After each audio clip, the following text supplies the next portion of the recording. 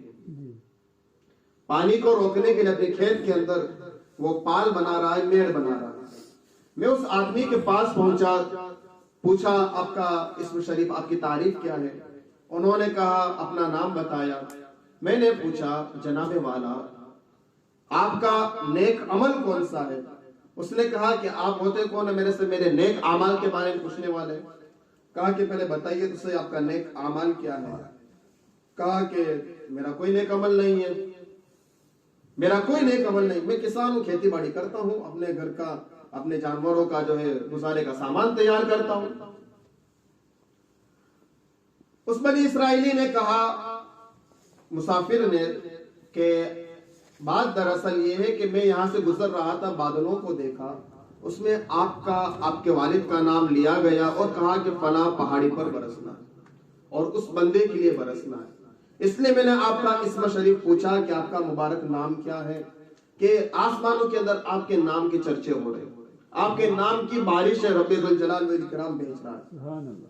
مشکاہ شریف کتاب الزکوٰۃ کے اندر. میں نے جب یہ آواز سنی تو میں پہاڑ کے پاس آیا جہاں پر بادل کو برسنا تھا. بادل پہاڑ پر برسا اور پانی یہاں تک آیا، پانی کے پیچھے پیچھے میں آپ تک آ گیا. وہ رونے لگا کہ رب نے مجھے یاد کیا اور بادلوں کے اندر میرے چرچے ہونے لگے. کہا بادلوں میں آپ کے چرچے ہیں، آپ کا نیک عمل کیا ہے؟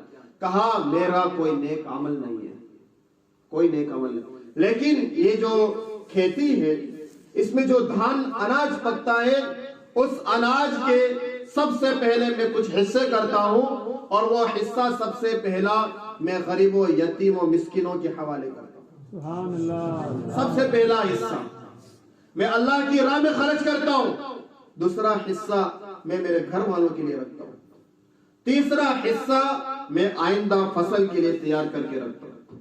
میں اپنے اناج کے 3 حصے کر کے رکھتا ہوں. تو رب ذوالجلال والاکرام نے میرے رزق کے اندر اتنی کشادگی فرمائی کہ آج میں اس خرچ کرنے کو 2 گنا اور 3 گنا کر چکا ہوں. کہا کہ تیرا یہ اخلاص کے ساتھ خرچ کرنا، لوگوں کے سامنے جو ہے اپنے نیکیوں کو چھپا کر راہ خدا میں خرچ کرنا رب ذوالجلال والاکرام کو اتنا پسند آیا کہ اللہ تبارک و تعالیٰ نے اسپیشلی تیرے لیے بارش کا انتظام فرمایا. سبحان اللہ، سبحان اللہ. ہم غور کریں کہ ہم رب ذوالجلال والاکرام کی راہ میں خرچ کرنے کے لیے کتنے جو ہے تیار رہتے ہیں. ذرا غور کیا ہم نے ہماری زندگی پر؟ ہم رزق کی تنگی کا رب ذوالجلال والاکرام کی بارگاہ میں سوال کرتے، شکایت کرتے، کبھی یہ بھی تو غور کیا کہ وہ رب ذوالجلال والاکرام رزق برساتا ہے، وہ راضی ہوتا ہے، تو راضی ہونے والے کتنے کام میں دن بھر میں کر لیتا ہوں۔ ہم ہماری اولاد کی پرورش کی فکر کرتے، ذرا یہ تو غور کرو کہ آپ میں سے کتنے لوگ ایسے ہیں جو اپنے اولاد کو ڈیلی اس بات کا حساب لیتے ہیں کہ آج تو نے جب بھی استنجا کیا پاکی حاصل کی یا نہیں کی؟ کتنے لوگ آپ میں سے ایسے ہیں جو اپنی اولاد پر بچپن سے کنٹرول رکھتے ہیں صرف پاکی کے اوپر؟ آپ لوگوں کو معلوم بھی ہے، چاہے عورت ہو چاہے آدمی ہو، ہر ایک سے کہہ رہا ہوں کہ جس گھر کے اندر ناپاک انسان ہوتا ہے اس گھر میں فرشتے آنا بند کر دیتے ہیں، اور رب ذوالجلال والاکرام کے فرشتے اس گھر میں بالکل آنا اس وقت تک بند رکھتے ہیں جب تک کوئی ناپاک آدمی اس گھر میں ہوتا ہے۔ بتائیے ہم کتنا پاکی کا خیال رکھتے ہیں؟ الطہور نصف الایمان، پاکی آدھا ایمان ہے۔ النظافۃ نصف الایمان، صفائی آدھا ایمان ہے۔ اسلام تو سب سے پہلے صفائی اور پاکی کا درس دے رہا ہے، چاہے پاکی جس باہر کے جسم کی ہو چاہے دل کے اندر کی ہو، ظاہری جسم کی یا دل کی، ہر طرح سے پاکی اسلام کے اندر سب سے پہلے کہا گیا کہ یہ آدھا ایمان ہے۔ ہمارا آدھا ایمان ہم نے کہاں کمپلیٹ کیا؟ ایک چیز۔ دوسری چیز یہ کہ جب بھی ہمارے یہاں کسی بچے کی ولادت ہوتی تو بہت ساری جگہ پہ یہ ہمارے سننے میں آتا کہ بچے کی ولادت کے وقت کہیں پہ گانا تماشا ہوتا ہے، کہیں ڈھولک بجائے جاتے ہیں، کہیں نہ جانے کیا کیا فتنے ہوتے ہیں۔ اسلامی رویہ، اسلامی رواج کیا ہے؟ اسلامی رواج تو یہ ہے کہ اولاد کے پیدا ہوتے ہی سب سے پہلے اس کے کان میں اذان دی جائے، اور ہمارے یہاں پہ اتنا لیٹ کرتے ہیں، ہاسپٹل میں ہے، اذان نہیں ہوگی، گھر پہ لائیں گے، 2 دن بعد ہوگی، 3 دن بعد ہوگی، ابھی نلایا نہیں ہے۔ یہ کون سا طریقہ ہے؟ بچہ پیدا ہوا سب سے پہلے اس کی اذان کا انتظام کیا جائے، اور کسی بزرگ سے، کسی نیک انسان سے چھہارے چپا کر جھوٹا اس کے منہ کے اندر گرایا جائے۔ ہم لوگ اس کا کتنا اہتمام کرتے ہیں؟ ہماری لڑکی جو ہے سمجھدار ہونے لگتی ہے، بتاؤ ہم اس کو کتنا اس بات کا پابند کرتے ہیں کہ تیرے بال چھپایا کر۔ اگر عورت اتنا باریک دوپٹہ پہن کے نماز پڑھے کہ اس کے بالوں کی رنگت نظر آئے، نماز نہیں ہوگی۔ اگر عورت نماز پڑھے اور اس کے بال چاہے سفید ہو، چاہے لال ہو، چاہے کالے ہو، چاہے براؤن ہو، کسی بھی طریقے کے اگر اس کے بال ہو، کلر کرنا تو ویسے ہی جائز نہیں ہے۔ میں قدرتی کلر بتا رہا ہوں۔ جو کلر میٹ کے دیوانے ہیں وہ خاص کر کے یاد رکھیں کہ یہ سب اسلامی شعار کے، اسلامی قانون کے خلاف ہے۔ بالکل حق ہے۔ اور جس کلر کے اندر پپڑی بنتی ہے جیسے ڈائی وغیرہ، اس میں تو نماز بھی نہیں ہوتی۔ اگر عورت دوپٹہ پہن کر نماز پڑھے اور اس دوپٹے کے باہر اس کے بالوں کی رنگت چمک جائے، نظر آ جائے، تو اس کی نماز نہیں ہوگی۔ ایک چیز۔ دوسری چیز یہ کہ بہت سے لوگ وضو کرتے ہیں، تقریر تو آپ امام صاحب سے سیکھتے ہی ہیں، سنتے ہی ہیں، اور ماشاءاللہ کچھ عمل بھی کرتے ہیں۔ میں ٹیچر ہوں، کیا ہوں؟ ٹیچر، پڑھانا میرا کام ہے، چاہے مدرسے میں ہوں، حضرت کی دعاؤں کے صدقے میں کچھ جانتا ہوں۔ تو آج سوچ رہا کہ تقریریں تو ہوتی رہیں گی، میرا موڈ چینج کیا کہ چلو گفتگو کرتے ہیں عملی زندگی پر۔ درود شریف پڑھ لیجیے۔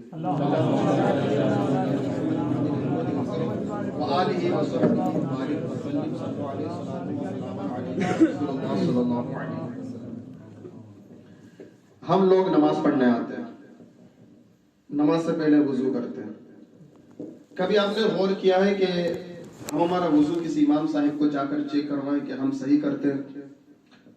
اکثر لوگوں کو دیکھا کہ جب وضو کرتے ہیں ٹوٹی سے تو ہاتھ دھونے کے بعد یوں کر کے پانی اچھالتے 3 بار، اس ہاتھ سے پھر اس ہاتھ سے۔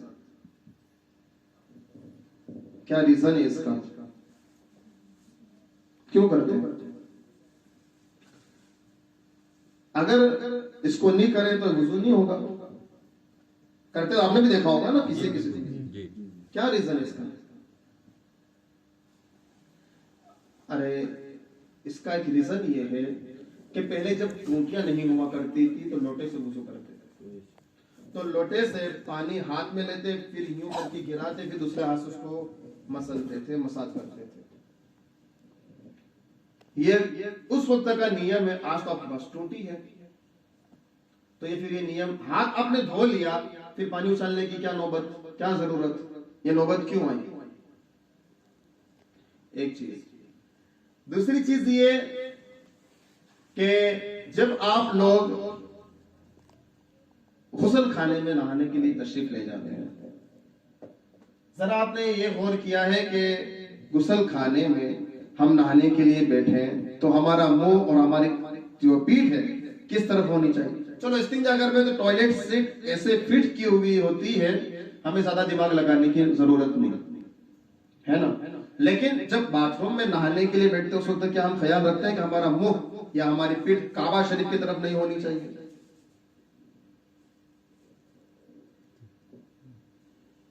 سدھانت تو دونوں طرف ایک ہی ہے، چاہے ٹوائلٹ کرنے جاؤ چاہے باتھ روم میں نہانے کے لیے جاؤ، جسم تو دونوں جگہ کھولا جا رہا ہے.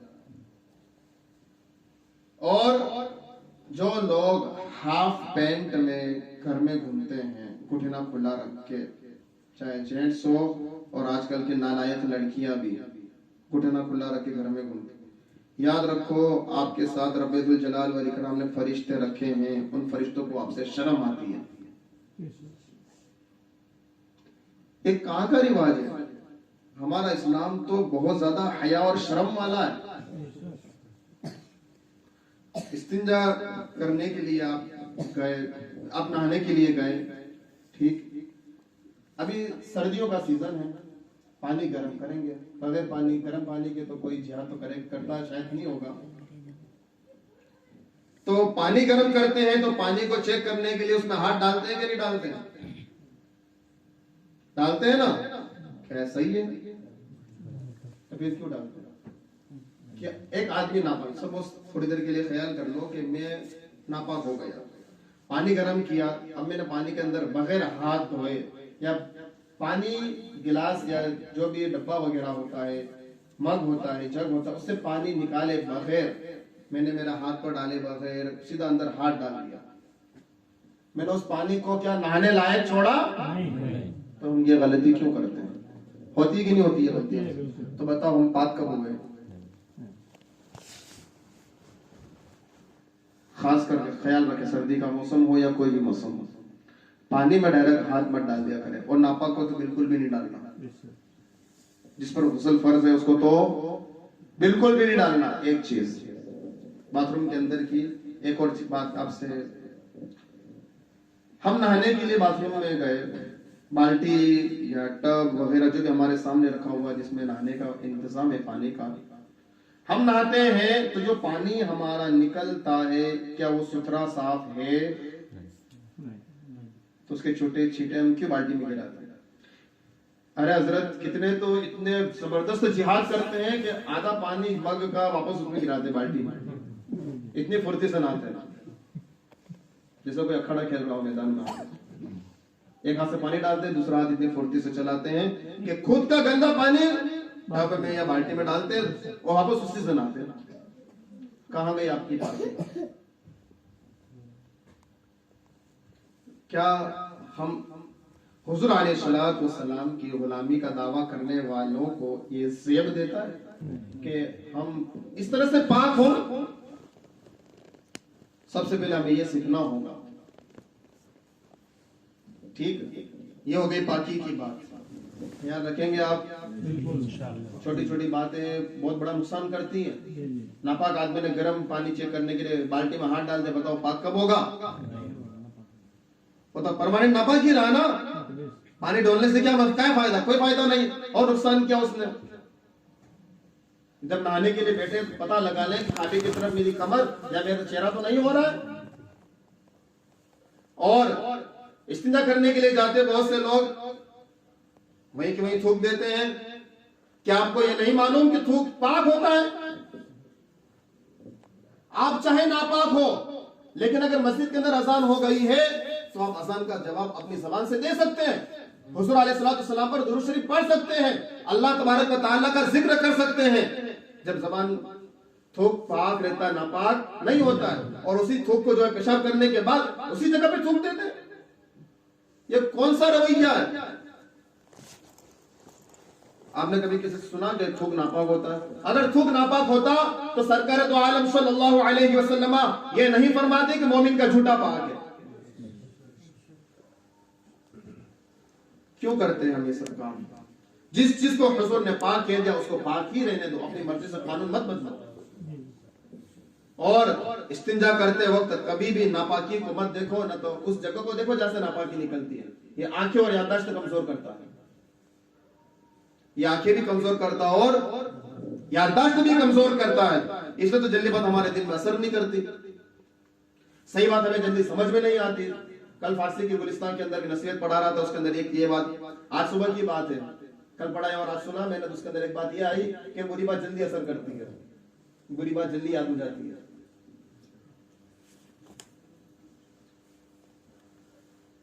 استنجا گھر سے باہر آئے، ذرا آپ نے یہ غور کیا کہ استنجا گھر میں جاتے وقت سر ڈھک کے جانا چاہیے، چاہے لڑکا ہو چاہے لڑکی ہو۔ یہاں تو مسجد میں استنجا کرنے کے لیے کوئی آتا تو ٹوپی جیب میں رکھتا پھر استنجا کرنے جاتا ہے۔ آپ کو معلوم ہے استنجا اگر ناپاک جگہ ہے مطلب یہ شیطانوں کا اڈا ہے، یہ شیطانوں کا ناپاکی کا اڈا ہے۔ یہاں پر جب بھی جاؤ تو اعوذ باللہ من الشیطان الرجیم پڑھ کر جائے۔ اگر کسی کو اندر جانے کی دعا یاد ہے تو بہت اچھی بات ہے۔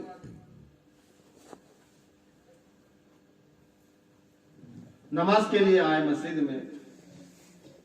مسجد میں نماز کے لیے آئے تو کچھ چیزیں نماز کے لیے بھی ضروری ہوتی ہیں۔ اب جیسے کہ نوجوان شرٹ ٹی شرٹ جینس پہن کے آتے ہیں، اسلام نے پاک کپڑے کے لیے اجازت دی ہے، ناپاک کپڑے کی اجازت نہیں دی۔ کپڑا پاک ہو اور ایسا ہو جس سے سطر چھپ جائے تو وہ پہن سکتے ہو آپ، ٹھیک ہے نا؟ لیکن اسلامی لباس سب سے اچھا اور سب سے افضل لباس ہے۔ انگریزوں کا لباس اسلامی لباس سے کہیں بھی نہیں لگتا۔ انگریزی لباس، اسلامی لباس اتنا عظمت والا۔ کیوں اسلامی لباس کو اونچا کہا اور انگریزی لباس کی جو ہے دھجیاں اڑائی گئی؟ سنو، آپ نماز پڑھنے کے لیے آتے ہیں، بہت سے لوگ انگریزی لباس پہن کے نماز پڑھتے ہیں، بتاؤ وہ نماز کے اندر رہتے ہی نہیں، باہر ہو جاتے ہیں۔ نماز کے اندر شرط کیا ہے؟ ستر عورت، جانتے ہو کس کو کہتے ہیں؟ سطر کا چھپا ہونا، مطلب پیٹ سے لے کر گھٹنے کے نیچے تک۔ مردوں کے لیے کیا؟ پیٹ سے لے کر گھٹنے کے نیچے تک، چاہے سامنے پیٹ ہو چاہے پیچھے پیٹھ ہو، پورا کا پورا شیپ راؤنڈ شیپ سطر ہے۔ پورا کی پورا راؤنڈ شیپ کیا ہے؟ سطر ہے۔ اگر کوئی نماز پڑھے اور رکوع کرے تو اس کے پیچھے سے کمر کھل جائے، بتاؤ کہاں اس کی نماز باقی رہی؟ وہ تو نماز کے باہر ہو گیا کیونکہ اس نے فرض توڑا۔ ستر عورت ہونا مطلب جسم کا چھپا ہونا، اس کا جسم کا نماز میں کھل گیا، وہ تو فوراً باہر ہو گیا کیونکہ اس نے فرض توڑا، نماز کی شرط کو پورا نہیں کیا، نماز کی شرط سے باہر ہو گیا۔ اس کو یوں سمجھو کہ اگر کوئی نماز پڑھ رہا ہے، نماز کی حالت میں اگر اس کا وضو ٹوٹ گیا تو کیا وہ نماز میں رہا؟ نہیں رہا۔ یا نماز کی حالت میں جو اس کا پیشاب نکل گیا کسی بیماری کی وجہ سے، تو بتاؤ وہ نماز میں رہا؟ نہیں رہا۔ کیوں؟ کیونکہ اس کا وضو ٹوٹ گیا، اس لیے وہ نماز سے باہر ہو گیا۔ تو جیسے نماز سے باہر وضو ٹوٹنے کی وجہ سے ہو گیا تو سطر کھلنے کی وجہ سے بھی نماز کے باہر ہو جائے گا، اور نماز میں آنے کے لیے واپس اس کو اپنا سطر چھپانا ہوگا۔ یہ ہم کیوں نہیں سمجھتے، اپنے اولادوں کو کیوں نہیں سمجھاتے کہ اسلامی لباس اس لیے اونچا اور افضل ہے کہ تمہاری جسم کی حفاظت کرتا ہے۔ اگر عورت چہرے پہ نقاب ڈال کے نماز پڑھے تو نماز ہو جائے گی؟ نماز ہو جائے گی؟ ہرگز نہیں ہوگی۔ چہرے پر اگر عورت نقاب ڈال کر نماز پڑھے تو نماز نہیں ہوگی، اور عورت کو نامحرم کے سامنے نماز پڑھنا بھی جائز نہیں ہے۔ عورت کو نامحرم کے سامنے نماز پڑھنا بھی جائز نہیں ہے۔ اور ایک کتاب میں تو میں نے یہ بھی پڑھا ہے کہ اگر عورت نامحرم کے سامنے نماز پڑھے تو اس کی نماز بھی نہیں ہوتی۔ اب نماز پڑھنے کے لیے آپ تشریف لائے مسجد میں، مرد حضرات یا کہیں پر بھی نماز پڑھیں، آپ سجدہ کرتے ہیں، ٹھیک، تو چلو رکوع کی تو میں نے بات بتا دی کہ بہت سے لوگ رکوع میں جاتے ہیں تو پیچھے سے ان کی کمر کھل جاتی ہے، مطلب وہ نماز سے خارج ہو گئے، سطر چھپائیں گے پھر نماز میں داخل ہوں گے، تھکان تو نہیں ہو رہی نا، کچھ مل تو رہا ہے کہ دعا دینا اور اللہ مجھے بھی طاقت دے کہ عمل کرتا رہوں زندگی بھر۔ سجدے کے اندر بتاؤ ہم اس بات کا خیال رکھتے ہیں کہ ہمارے پیر کی انگلیاں کعبے کی طرف مڑی ہوئی رہیں، کعبے کی طرف مطلب اندر کی طرف، جہاں ہم سجدہ کرتے ہیں تو ہماری انگلیاں گھٹنے کی طرف مڑی ہوئی ہوں، مطلب انگلیاں ایسے مڑ جانی چاہیے پیروں کی۔ کیا ہم اس بات کا خیال رکھتے ہیں؟ کیا ہم اس بات کا خیال رکھتے ہیں کہ ہماری ناک کی والی ہڈی سجدے میں زمین پر لگی ہوئی رہے؟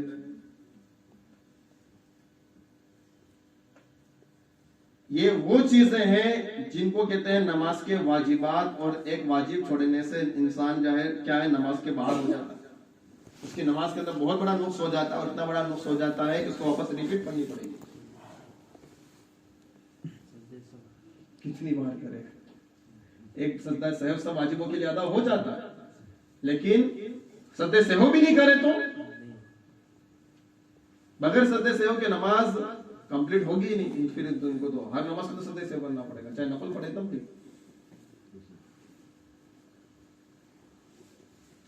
ٹھیک ہے، اس بات کا خیال رکھیں۔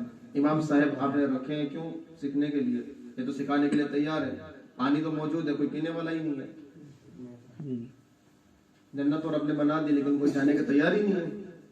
حضور علیہ الصلوۃ والسلام رحمت کا دریا برسانے کے لیے موجود ہے، سنا ہے وہ عاشق ہر عاشق کے گھر تشریف لاتے ہیں، میرے گھر کی وجہ چراغا یا رسول اللہ۔ ایک بات اسی کے اوپر ایک بات کل پڑھی ہے، کل درس میں بتایا بھی تھا، اسلامی اخلاق و آداب کے اندر صدر الشریعہ فرماتے ہیں کہ جب تم اپنے خالی گھر میں جاؤ تب بھی درود شریف پڑھتے ہوئے سلام کرتے جاؤ، السلام علیکم ایھا النبی و رحمۃ اللہ تعالی وبرکاتہ، اس کو کہو۔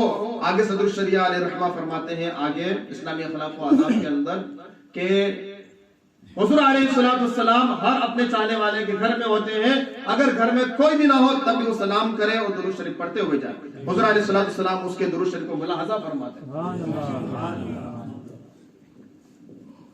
تو ہم تو ہیں عاشق، تو زندگی کے ہر گوشے اور کونے میں سرکار کو کبھی بھول ہی نہیں سکتے۔ رفیقان گرامی، پاکی اور نماز، اگر اسی کو آپ توجہ سے اگر کان دے دیں نا اس کے اوپر اور دماغ لگا دیں تو انشاءاللہ تعالی آپ بہت ساری چیزوں کو ایکسٹرا سیکھ جاؤ گے، اس کے برکات، اس کے فائدے، اور انشاءاللہ اس کے صدقے میں آپ اپنے ایمان کے اندر وہ تازگی محسوس کریں گے کہ کوئی کتنا بھی بڑا بدعقیدہ آ جائے آپ اس کو فٹ سے جواب دے دیں گے۔ خیر آپ کے یہاں تو جماعتیں آتی نہیں ہوں گی وہابیوں کی، نہ تو قافلے آتے ہوں گے وہابیوں کے، دیوبندیوں کے۔ اگر سپوز اگر کوئی وہابی آ جائے قافلہ لے کر، دیوبندی آ جائے جماعت لے کر، تو آپ کیا کریں گے؟ کیا کریں گے؟ آنے دیں گے؟ مسلمان ہیں کہہ دینا۔ آپ اس کو اتنا تو پوچھ سکتے ہو بھائی آئے کیوں ہو یہاں پہ، یہ تو پوچھ سکتے ہو نا۔ وہ کہیں گے دین سکھانے کے لیے، تو دین کا کام کرنے کے مسلمان ہیں ہم، تو مسلمانوں کو دین سکھانے کے لیے آئے۔ تو آپ اتنا کہہ دینا کہ آپ تجھے مسلمان نہیں لگتے ہیں کیا؟ کیا ہم تجھے دین سے دور لگتے ہیں، اسلام سے دور لگتے ہیں کیا؟ آپ اتنا ہی پوچھ لینا، آپ اتنا پوچھ لینا صاحب آپ آئے کہاں سے؟ وہ کہیں گے صاحب ہم فلاں جگہ سے آئے۔ تو آپ اس سے اتنا پوچھ لینا کہ کیا تمہارے وہاں کوئی دین سے دور ہے ہی نہیں جو تم یہاں اتنی محنت کرنے کے لیے آئے فضول میں؟ تم تمہارے وہیں محنت کر لو تو زیادہ اچھا رہے گا۔ تم تمہارے گاؤں کو جہنم کی طرف چھوڑ کر ہمارے گاؤں کو تم جنت میں لے جانے کی تکلیف مت کرو، ہم چلے جائیں گے ہمارے حساب سے۔ ہمارے آقا صلی اللہ علیہ وسلم نے بریلی کا احمد رضا دیا ہے، ہمیں تاج الشریعہ دیا ہے، موتی سے کبیر دیا ہے، ٹھیک ہے نا؟ ہمارے لیے یہ ہمارے چمکتے دمکتے ستارے کافی، اور ان کی چمک اور ان کی روشنی کے اندر انشاءاللہ امام حسین کے صدقے میں اللہ تبارک و تعالیٰ میں فردوس میں اونچا مقام عطا کرے گا۔ اس لیے اگر یہ فتنے آ جائیں تو ان کو یہ مت کہنا کہ مسلمان ہیں، ٹوپی ہے، داڑھی ہے، نہیں، یہ تو یوں کہتے ہیں ہم کو ناخن رکھنے کی جگہ دے دو، تاج محل بنانا ہمارا کام ہے، یہ تو یوں کہتے ہیں ہم کو صرف ناخن رکھنے کی جگہ دے دو۔ تو اپنے اولاد کو ان کے فتنے سے بچاؤ، خاص کر کے حضور علیہ الصلوۃ والسلام کی تعلیمات کو مسلک اعلیٰ حضرت پر بیان کرو اپنی اولادوں کے اندر. اپنے گھر کے اندر ایک رواج قائم کرو کہ کوئی بھی چیز دو، کوئی بھی چیز لو تو ہمیشہ سیدھا ہاتھ کا استعمال کرو. جھاڑو چپل پکڑنی ہے تو الٹے ہاتھ کا استعمال کرو. اگر کسی کو کھانا یا پانی بھی دیا ہے یا قلم بھی دیا ہے تو آپ اس کو سیدھے ہاتھ سے دو، سیدھے ہاتھ سے دو. اگر کھانا غلطی سے الٹے ہاتھ سے کھا لیا تو فوراً اس کو تھوک دو. پانی اگر الٹے ہاتھ سے پی لیا، بغیر بسم اللہ کے کھا لیا پی لیا، فوراً اس کو تھوک دو. اپنے بچوں کو یہ تعلیم کریں. یہی مسئلہ کہ اعلیٰ حضرت سکھاتا ہے کہ سب سے پہلے تم حضور علیہ الصلوۃ والسلام کی سنتوں کو سمجھو، اس پر عمل کرو. انشاءاللہ کوئی بھی تم پر جو ہے ایمان لوٹنے کے لیے حملہ نہیں کر سکتا. آج کیا ہے، ہم دیکھ لو آس پاس کے علاقوں میں کہیں پر بھی مسلمان سنیت سیکھتا نہیں. سنی اپنے آپ کو کہتا ہے لیکن اس کو سنی ہونے کے بعد اس سنیت کا مطلب ہی نہیں معلوم. پھر وہاں بھی آ کے کہتا ہے کہ نماز پڑھنا ضروری ہے، روزہ رکھنا ضروری ہے، پاک ہونا ضروری ہے، جماعت میں جانا ضروری ہے، جماعت میں جا کے یہ سیکھنا ضروری ہے. وہ ارے ہاں تم تو بالکل رائٹ کہہ رہے ہو، چلو مجھے بھی ساتھ میں لے جاؤ جھنڈا. ہم بیوقوف بن جاتے، لٹو ہو جاتے ان کی باتوں کے اندر. اگر ہم یہی چیزیں ہمارے گھر میں رہ کر، ہمارے محلے میں رہ کر، ہماری آبادی میں رہ کر سیکھ جائیں اور ہمارے اولاد کو سکھا دیں تو بتاؤ کس کی کیا اوقات ہے کہ وہ ہمارے ایریا کے اندر آ جائے.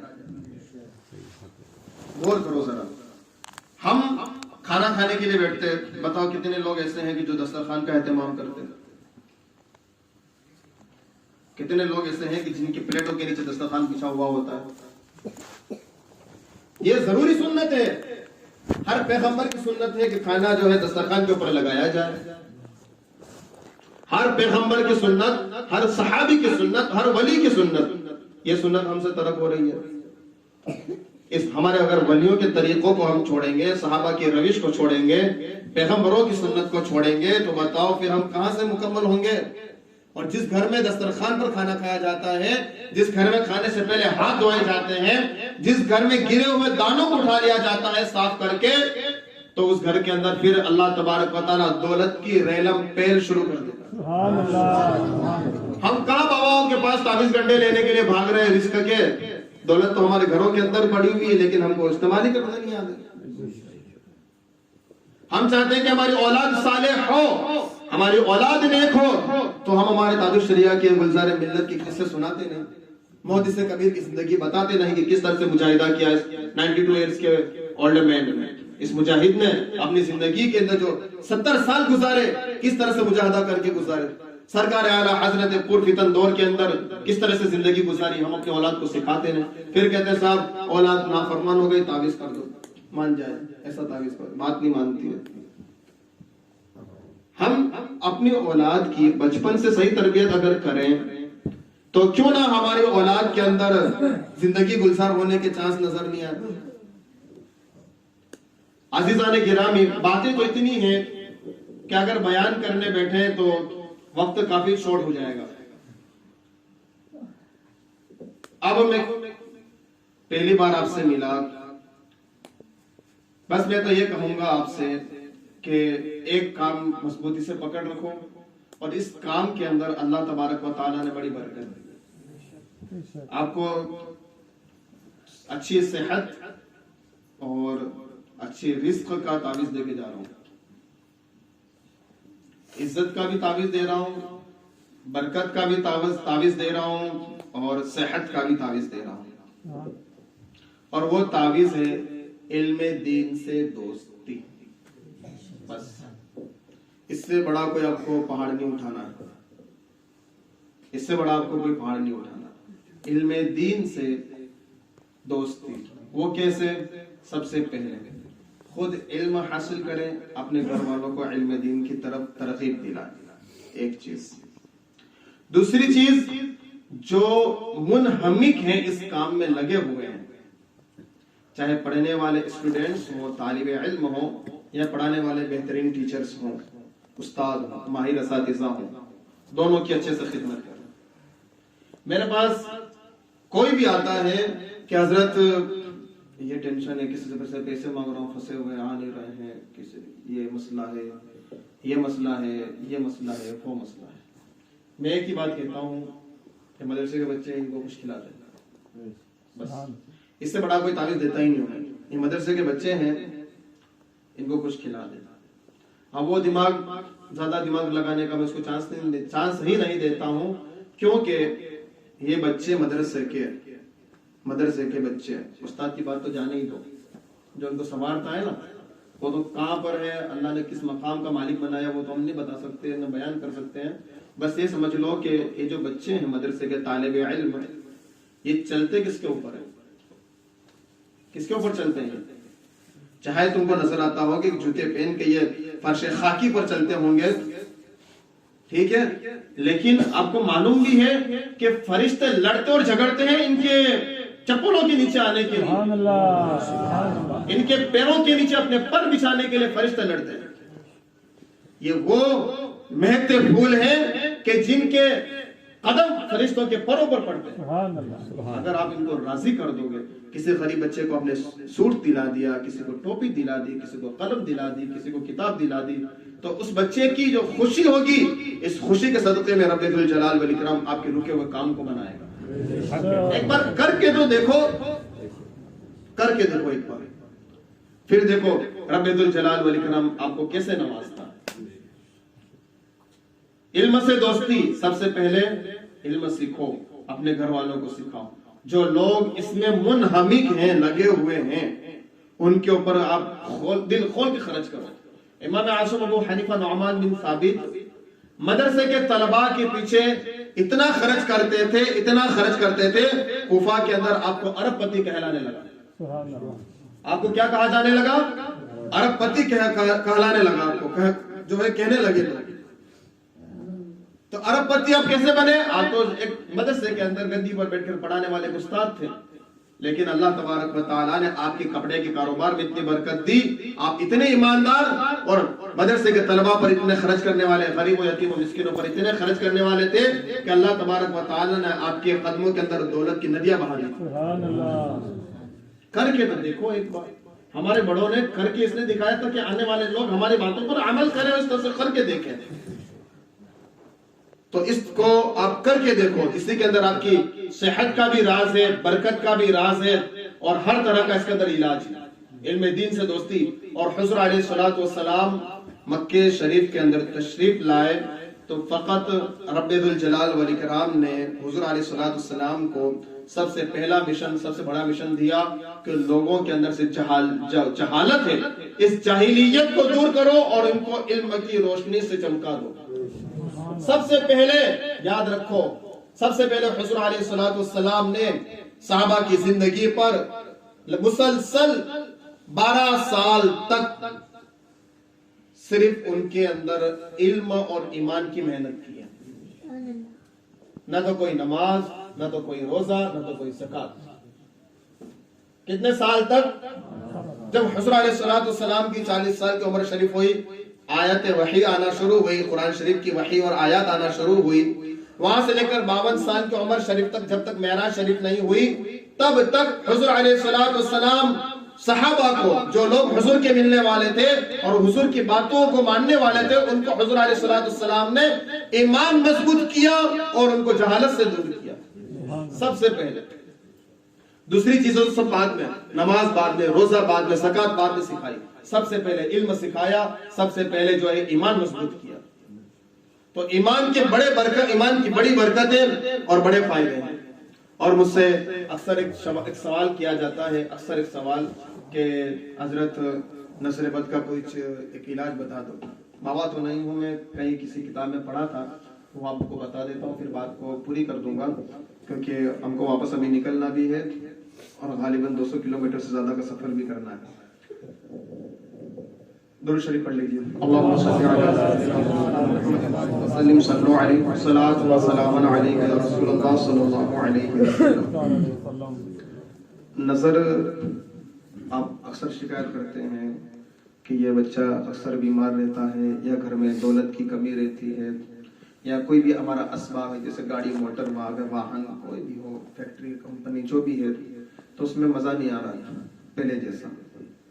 تو آپ سب سے پہلے یہ کریں، سب سے پہلے کہ اپنے گھر کے دروازے پر پردہ لگائیں۔ کیا کریں؟ سب سے پہلے گھر کے دروازے پر پردہ لگائیں، کیونکہ جب انسان کی نظر گھر کے آخر تک جاتی ہے نا، کسی کی نظر، تو ساری نعمتوں کو جلا کے خاک کر دیتی ہے۔ ہمیشہ یاد رکھو، انسان کے ساز و سامان اور انسان کی صحت پر بہت جلدی نظر لگتی ہے، اور یہ نظر حق ہے، تو آپ سب سے پہلے اس بات کا خیال رکھیں کہ اپنے گھر کو پردے میں رکھیں۔ حضور علیہ الصلوۃ والسلام کے زمانے کے اندر بھی اس بات کا بہت زیادہ اہتمام کیا گیا کہ پردے لٹکے ہوئے ہوتے تھے، کھجوروں کی چھال کے، لکڑیوں کی۔ پردوں کا اہتمام کریں تاکہ کسی کی نظر گھر کے اندر نہیں آئے۔ صرف یہ نہیں کہ گھر کے اندر ہی پردے، عورت اگر گھر کے باہر نکلے تب بھی اس سے کہیں کہ آپ پردے میں رہیں، کیونکہ عورتیں بہت جلدی شکار ہوتی ہیں۔ ایک چیز۔ دوسری چیز یہ کہ صحت کو بھی نظر لگتی ہے، اس کا بھی خیال رکھیں۔ صحت کو بھی نظر لگتی ہے، اس لیے اپنے جسم کو کسی کے سامنے بار بار عریاں کرنا، ظاہر کرنا بند کر دیں۔ اسلام نے اس چیز کو قطعی پسند نہیں کیا ہے کہ اپنے جسم کو کسی کے سامنے بار بار اوپن کیا جائے، کھولا جائے۔ اور بھی بہت ساری چیزیں ہیں، آپ پردے کا خاص خیال رکھیں۔ یہ ساری چیزیں آپ کو اسی وقت سمجھ میں آئیں گی جب آپ علم دین سے دوستی کریں گے۔ علم دین سے دوستی کر لو، اور جو لوگ اس میں ملوث ہیں، منہمی کے لگے ہوئے ہیں، آپ ان سے دوستی کر لو اور ان کی خدمت کر لو، انشاءاللہ تبارک و تعالی رب ذوالجلال والاکرام آپ کو خوب نواز دے گا۔ اور جن کا جو حق ہے آپ ان کا حق ادا کر دیں۔ ماں باپ کا حق ہے، ان کا حق ادا کر دیں۔ اولاد ہے، ان کا حق ادا کر دیں۔ پڑوسی ہے، ان کا حق ادا کر دیں۔ ان بچوں کی خاص کر کے تعلیم کا خیال رکھیں، ان کو اچھے کیریکٹر سکھائیں۔ آپ اتنے سارے ہیں، ضرور کسی نہ کسی اولاد کے والد ہیں، ذرا یہ تو بتا دو کہ آپ میں سے کتنے لوگ ایسے ہیں کہ جن کی اولاد ان کا ہاتھ چوم کے گھر سے باہر نکلتی ہے، اسکول جاتے وقت، مدرسے جاتے وقت؟ کچھ تو سکھایا ہوگا نا آپ اپنے اولاد کو۔ صرف یوٹیوب کے گانے سنا کر ناچنا، تو اس کے علاوہ بھی تو کچھ سکھایا ہوگا۔ ٹی وی چالو کر کے گانے کے اوپر لڑکیوں کو نچوانا تو سکھایا ہوگا۔ کیا یہ نہیں سکھایا کہ جب بھی ہم آپ کو فون کریں یا آپ ہمیں فون کریں کسی کام کے لیے، ہلو ڈیڈی یہ لیتے آنا، ہلو پاپا وہ لیتے آنا؟ کیا گفتگو سے پہلے سلام کرنا تو سکھایا ہی ہوگا۔ آپ کی اولاد اگر آپ کو سلام نہیں کرے تو پھر کس کو سلام کرنے جائے گی؟ کیا دو تماچے مار کے ہم یہ چیز نہیں سکھا سکتے؟ اولاد کی تربیت کا خاص خیال رکھیں، کیونکہ اگر اولاد سیدھی راہ پر چلتی ہے نا تو پھر ماں باپ کی زندگی بھی اچھی ہو جاتی ہے۔ تو اپنی اولاد کو خاص کر کے میں استاد بچوں کا ہوں تو بچوں کی بڑی فکر ہوتی ہے، کیونکہ یہ آگے چل کر مستقبل ہے، ہمارا بھی مستقبل ہے، اسلام کا بھی مستقبل ہے، اس ملک کا بھی مستقبل ہے۔ یہ مستقبل ہے، ان کی زندگی کا آپ خاص کر کے خیال رکھیں۔ اپنے اولاد کو تعلیم دیں کہ جب بھی آپ اسکول سے گھر میں آئیں تو پہلے سلام کریں گے اونچی آواز سے، بعد میں اندر گھسیں گے۔ گھر سے باہر جائیں گے تو پہلے سلام کریں گے، بعد میں گھر کے باہر نکلیں گے۔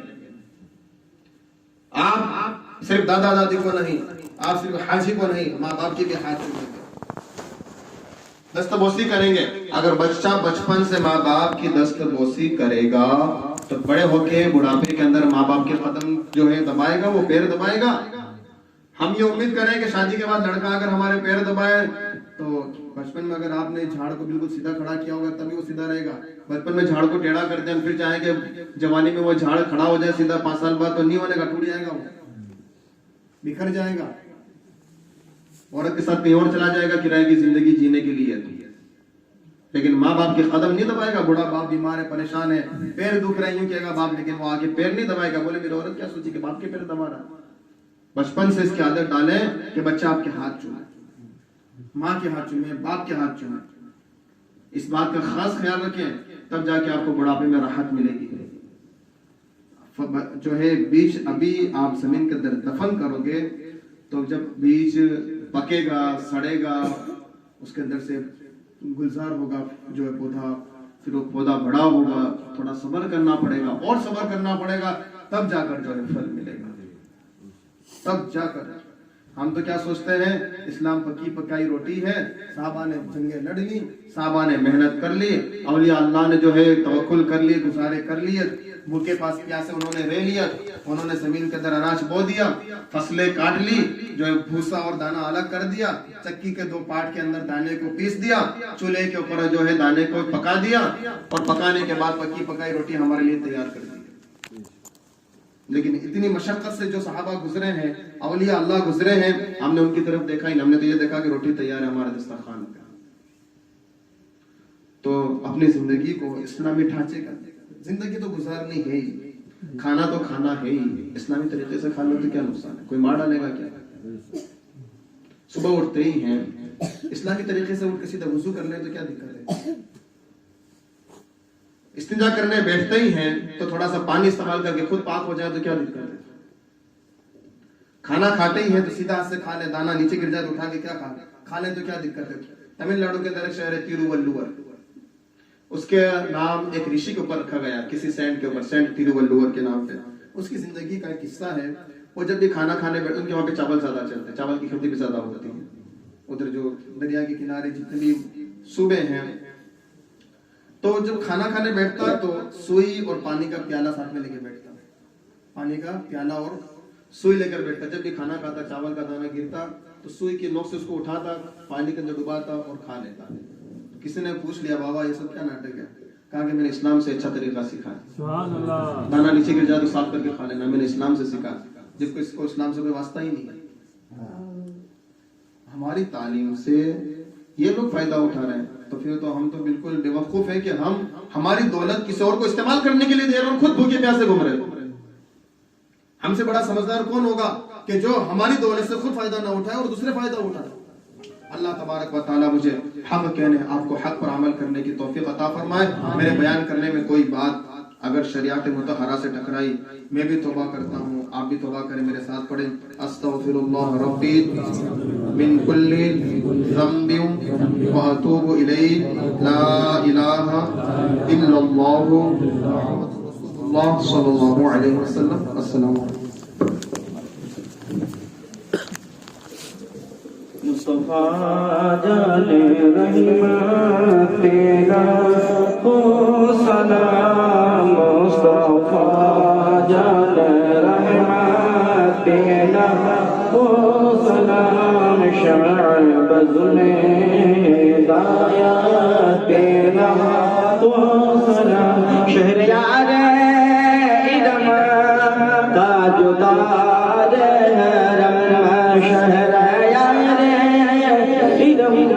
تاجدار حرم, نوبار شفاعت تیرا ہو سلام, مصطفیٰ رحمت تیرا ہو سلام, دور نجدی کو کے سننے والے وکان, دور نجدی کو کے سننے والے وکان, کان لان کرم تیرا ہو سلام, مصطفیٰ جان رحمت تیرا ہو سلام. ایک میرا ہی رحمت میں دعویٰ نہیں, ایک میرا ہی رحمت میں دعویٰ نہیں, شاہ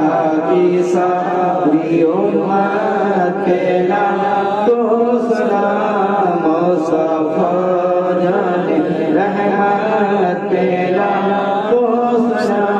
کاش محشر میں جب ان کی آمد ہو, کاش محشر میں جب ان کی آمد ہو, بھیجیں سب ان کی شوقت تیرا ہو سلام, مصطفیٰ جان رحمت تیرا ہو سلام. جس نے بد مذہبوں کے قلعے ڈھا دیے, جس نے